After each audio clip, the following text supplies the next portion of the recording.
The year was 2001. I'd been retired from the Navy for about 5 months. I was up early getting ready for my civilian job, turned on the TV, but left the sound off. I saw an airplane crash into a tall building and wondered what movie was on. As I continued my morning routine, I saw a second plane crash into a building, and I turned up the sound. I quickly realized that this wasn't a movie, but a news report. By the time I got to work, a third plane crashed into the Pentagon. A little later, we heard about a fourth plane, Flight 93. Due to the congestion at the Newark airport, United Flight 93 was 42 minutes behind schedule when it left the runway at 8:42, heading for San Francisco. The hijackers' decision to wait an additional 46 minutes to launch their assault meant that the people being held hostage on the flight quickly learned that suicide attacks had already been made by hijacked airplanes on the Twin Towers and the Pentagon. The hijackers murdered one passenger, stormed the cockpit, and struggled with the pilots as controllers on the ground listened in. One of the hijackers, who had trained as a pilot, took control of the aircraft and diverted it back towards the East Coast in the direction of Washington, D.C. By 9:57 a.m., only 29 minutes after the plane had been hijacked, the passengers made a decision to fight back in an effort to regain control of the aircraft. In the ensuing struggle, the plane nosedived into a field near Stony Creek Township, 65 miles south of Pittsburgh. Everyone on board died in the crash, but thanks to the courage of the passengers and the crew, the plane never made it to the intended target, which was the U.S. Capitol building, and hundreds of other lives were spared. Welcome to the Sandbox route. My name is Bill Brailer. I'm better known as Cobb on the Run for the Wall, and I have the distinct honor of being selected to serve as the route coordinator for Sandbox Route 2025. I retired after 27 years of service in the United States Navy as a Master Chief Petty Officer and spent most of that time in the submarine service. I am both a Vietnam era and a Sandbox era veteran and served in support of various operations such as Desert Storm, the Gulf War, the War on Terrorism, and numerous Southeast Asia conflicts. I was the chief of the boat, or COB, on my last two submarines, USS Swordfish and USS Helena. The Sandbox route is very special to me, as it is to my assistant route coordinator, Leo Rackmel, and our road guard captain, Chris Borg, who are both Sandbox era veterans. Leo served 21 years in the Army, including 3 combat tours on Iraq, and Chris served 20 years in the Marine Corps with 2 combat tours in the Middle East. It is our goal to help you have a safe, successful, and meaningful mission.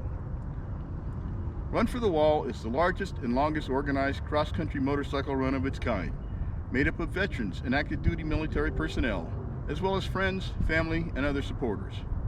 We recognize the sacrifices and contributions made by veterans who have served our nation. Our mission is to promote healing for all veterans and their family and friends, to call for an accounting of all prisoners of war and those missing in action, to honor the memory of those killed in action from all wars, and to support our military personnel all over the world. We strive to maintain a safe, supportive, and private atmosphere in which all participants can reflect and heal on their journey to the Vietnam Veterans Memorial in Washington, D.C., and the Middle East Conflicts Wall Memorial in Marseilles, Illinois, and the hope they can return home to a new beginning.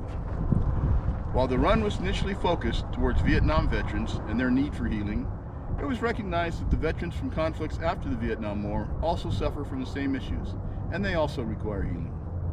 Additionally, as the years roll past, many of the Vietnam-era veterans are getting older, like me, and finding it more difficult to participate in the run. In order to keep Run for the Wall family growing and to recognize the sacrifices made for our country by our younger generation military members, the Sandbox route was created. This route is only 3 days long and covers approximately 800 miles over the Memorial Day holiday.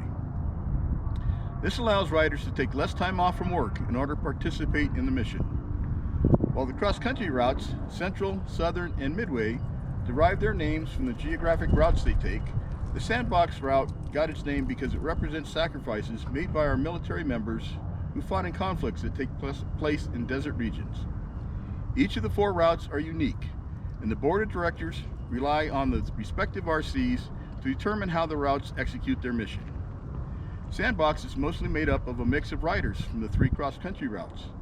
Sandbox doesn't do things the Central way or the Southern Way, or the Midway Way. Sandbox does things the Sandbox way. The cross-country routes leave from Ontario, California in mid-May and arrive in Washington, D.C. on Friday, May 23rd.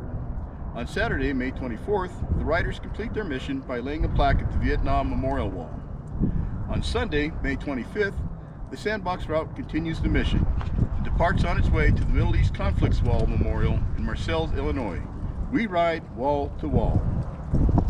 Along the way, we will be hosted by American Legion Post 257 in Stoweystown, Pennsylvania, Belmont County Tourism Council at the Ohio Valley Mall, American Legion Post 159 in St. Clairsville, Ohio, VFW Post 5434 in Union, Ohio, Hunter Moon Harley-Davidson in Lafayette, Indiana, and American Legion Post 23 at the Legion Park in Waukesha, Illinois.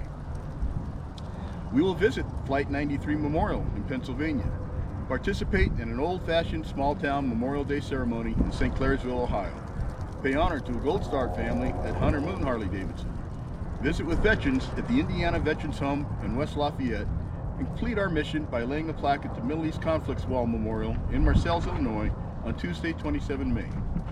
So whether you are a first-time rider, FNG, fun new guy or gal, on Sandbox, or you are joining us from one of the cross-country routes, I truly look forward to meeting you in DC and sharing this amazing mission with you. Remember why we ride.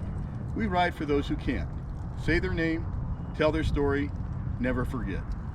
Is it May yet?